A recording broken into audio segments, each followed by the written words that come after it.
హిందూ దేశంలో హిందువులు ఏదైనా పని చేస్తే వాళ్ళకు అనుగుణంగా చేస్తే అది చాలా పెద్ద తప్పు.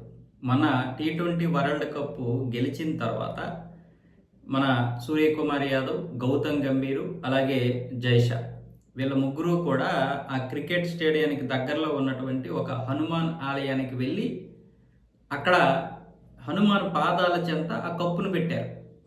ఆ కప్పును పెట్టి పూజలు చేశారు.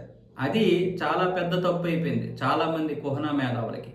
కీర్త్ ఆజాద్ అనే ఒక టీఎంసీ ఎంపీ గాడైతే చాలా పెద్దగా ప్రశ్నిస్తున్నాడు. ఇది చాలా పనికిమాలిన చర్య. ఇది దేశ ప్రజల తరపున ఆడినప్పుడు ఏ విధంగా మీరు హనుమాన్ ఆలయానికి తీసుకెళ్తారో, 140 కోట్ల తరపున ఆడారు కదా, ఇది వాళ్ళకి సంబంధించినటువంటి కప్పు. కేవలం మీరు ఒక మతానికి చెందినటువంటి దేవాలయానికి తీసుకెళ్లారని ఈ కీర్త్ ఆజాద్ గారు చాలా బాగా ప్రశ్నించారు. అంటే ఇప్పుడు ఎక్కడ తీసుకెళ్ళాలి? మసీదులోకి తీసుకెళ్లాలా? చర్చిలోకి తీసుకెళ్లాలా? ఆస్ట్రేలియా వాళ్ళలాగా కప్పు మీద కాళ్ళు వేసి ఫోటోలకి పోజులు ఇవ్వాలి. అలా చేస్తే ఈ కుహనా మేధావులందరూ కూడా బాగా ఆనందపడి చల్లారబడి మంచిగా నవ్వుతూ నిద్రపోతారు. లేదంటే మాత్రం ఇలాంటి పనులు చేస్తే వీళ్ళకి నిద్ర పట్టదు. ఇక్కడ జరిగినటువంటి ఇది ఏంటంటే పెద్దగా ఏమి లేదు. ఇక్కడ హిందూ దేశంలో ఇది చాలా కామన్. ఎంత కామను? ఒక పిల్లవాడు బడికి వెళ్ళిన విధంగా, మనం రోజు 3 పూట్ల భోజనం చేసిన విధంగా హిందువులకి అది చాలా కామన్. ఇది మన హిందూ దేశం. మన దౌర్భాగ్యం ఏంటంటే ఇది సెక్యులర్ దేశం అని పిలువబడుతూ మన దేశం మనకే దూరం అయిపోతున్నటువంటి పరిస్థితి. త్వరలోనే హిందుస్థాన్గా దీన్ని గనక తీర్చిదిద్దకపోతే లేదా ప్రకటించకపోతే మనం ఇంకా చాలా ఘోరాలు చూడాల్సి వస్తుంది. ఎందుకు అంటే ఎన్ని రోజులని ఇలాంటి పార్టీలు ఉంటాయి మనకి? ఇప్పుడు బీజేపీ ఉంది, ఎన్ని రోజులు ఉంటుందో మనకు తెలియదు. ఆ తర్వాత ఏ పార్టీలు వస్తాయో తెలియదు. ఎందుకంటే మన హిందువులు అంత దరిద్రమైనటువంటి వ్యవస్థను కోరుకుంటున్నారు. ఈ పనికిరాని పార్టీలకి ఓట్లు వేస్తున్నారు తప్ప అసలు ఏం జరుగుతుందో వాళ్ళకి గ్రౌండ్ లెవెల్ రిపోర్ట్ తెలియదు. ఎంతసేపు ఫ్రీ పథకాలే. ఇలాంటి వెధవలు చేస్తున్నటువంటి విషయాల గురించి ఎవరికీ తెలియదు. ఇందులోకి ఇషాన్ కిషన్ కూడా లాగాలని విలేకరులు అడిగారు. మరి కీర్త్ ఆజాద్ మాజీ క్రికెటర్ కదా, ఇప్పుడు టీఎంసీ ఎంపీగా ఉన్నాడు, వాడు ఎలాగైనా మాట్లాడతాడు.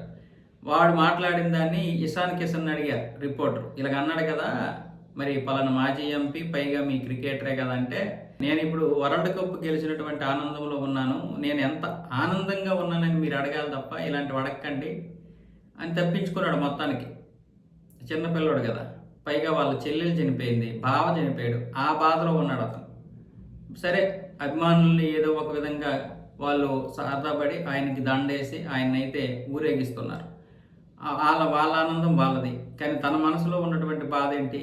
ఇప్పుడు కనుక నా చెల్లెలు బ్రతుకుంటే ఈ ఆనందాన్ని బాగా ఎంజాయ్ చేసేది అనే ఉద్దేశంతో పాపం ఉండుంటాడు. అలా చెల్లిగారు ఆ ముందు రోజే చనిపోయారు.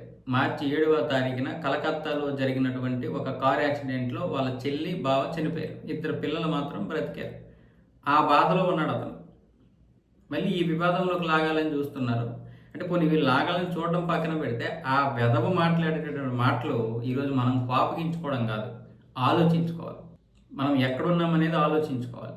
ఈ దేశం అతి తొందరగా హిందూ దేశంగా ప్రకటించకపోతే ప్రమాదమే. అదేమీ మతోన్మాదం కాదు, మతతత్వ దేశం అయిపోదు.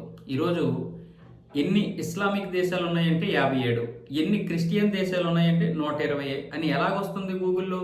అవి సెక్యులర్ దేశాలు అయినప్పుడు, ప్రజాస్వామ్య దేశాలు అయినప్పుడు మరి ఇన్ని క్రిస్టియన్ దేశాలని పేరు కొట్టగానే ఎందుకు వస్తున్నాయి? అవి క్రిస్టియన్ దేశాలుగానే ఉన్నాయి, ప్రజాస్వామ్య దేశాలే కానీ క్రిస్టియన్ దేశాలు. మనది ప్రజాస్వామ్య దేశమే కానీ హిందూ దేశం అవ్వాలి. మరి ఎక్కడ లేనటువంటి రూల్స్ ఒక్క భారతదేశానికి ఎందుకో నాకు ఇప్పటికే అర్థం కాదు. భారతదేశాన్ని హిందూ దేశంగా ప్రకటిస్తాంట, ఇది ఒక మతతత్వ దేశం అయిపోద్దంట. అలా ఎలా అవుద్ది? 120 క్రిస్టియన్ దేశాలు ఉన్నప్పుడు, అవి ప్రజాస్వామ్య దేశాలు అవ్వగలిగినప్పుడు, 57 ముస్లిం దేశాలు ఉన్నప్పుడు, అవి కూడా ప్రజాస్వామ్య దేశాలు అయినప్పుడు, ఒక్క హిందూ దేశం ప్రజాస్వామ్య దేశం కాకుండా పోతుందా? మరి దీని గురించి మనం ఎందుకు ఆలోచించడం లేదు? ఎందుకంటే మనకి ఎంతసేపు పనికిరాని పథకాలు, పనికిరాని వాళ్ళందరూ కలిసి మనల్ని 100 రకాలుగా విడగొట్టి ఈ రాజకీయ నాయకులందరూ కూడా ఓట్లు దండుకుంటున్నారు. మనం కూడా ఆ విధంగానే తయారయ్యాం. మన వ్యవస్థను నాశనం చేసేటటువంటి వాడైనా సరే మనకి ఏదైనా ఒక ఫ్రీ పథకం ఇస్తే, ఏదైనా సరే నెల లేకపోతే సంవత్సరానికి 3-4 సార్లు మన అకౌంట్లో ఒక 5,000 10,000 ముష్టేస్తే వాళ్ళకి ఓటేస్తాం. తర్వాత మన దేశం ఎంత నాశనం అయిపోయినా మనకు పర్వాలేదు. మన వ్యవస్థ ఎంత నాశనం అయిపోయినా పర్వాలేదు. మన ఉనికి కోల్పోయినా మనకు పర్వాలేదు.